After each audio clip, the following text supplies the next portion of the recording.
আপনাদেরকে পড়ে শোনাবেন হাফেজ মোহাম্মদ আরাফাত হোসেন। হাফেজ মোহাম্মদ আরাফাত হোসেন সে তানজিমুল কোরআন মাদ্রাসার পক্ষ থেকে হিফজ সমাপনী শেষ করেছে 2025 সালে। আমরা তার জন্য দোয়া করব, আল্লাহ তাআলা যেন ওকে আলেম হাক্কানি হাফেজ রব্বানি হিসেবে কবুল করে। এই মুহূর্তে তেলাওয়াত করবেন হাফেজ মোহাম্মদ আরাফাত হোসেন। আসসালামু আলাইকুম ওয়া রাহমাতুল্লাহি ওয়া বারাকাতুহু। আউযু বিল্লাহি মিনাশ শাইতানির রাজীম। বিসমিল্লাহির রাহমানির রাহিম। ওয়া ক্বালু কুনু হুদান আও নাসারা তাহতাদু কুল বাল মিল্লাতা ইব্রাহিম হানিফা ওয়া মা কানা মিনাল মুশরিকিন।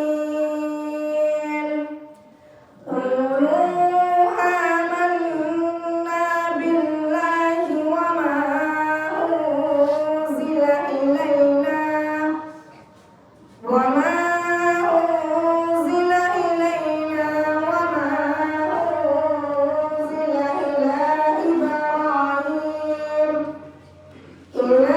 إبراهيم وإسماعيل وإسحاق ويعقوب والأسباط وما أوتي موسى وعيسى وما أوتي النبيون من ربهم لا نفرق بين أحد منهم ونحن له مسلمون.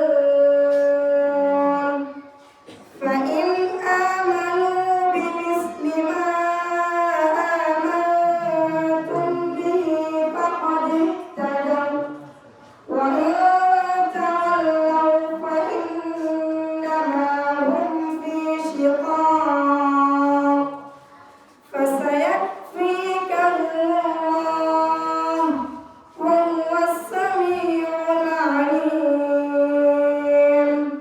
صبغة الله ومن أحسن من الله صبغة ونحن له عابدون.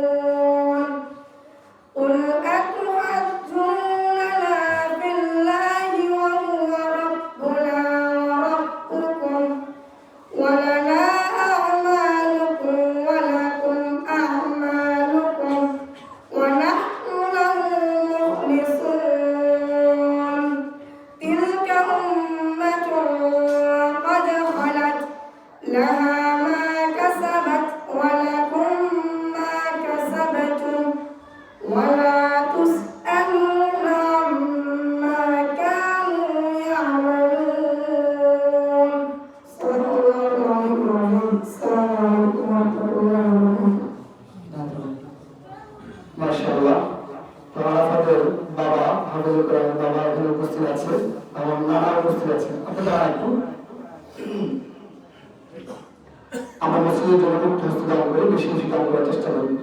আমরা দান করবো, পাশাপাশি আমাদের আমরা কেস করাবো। দান করে দেবেন, যারা টাকা উঠে আমরা টাকা উঠে দেবো।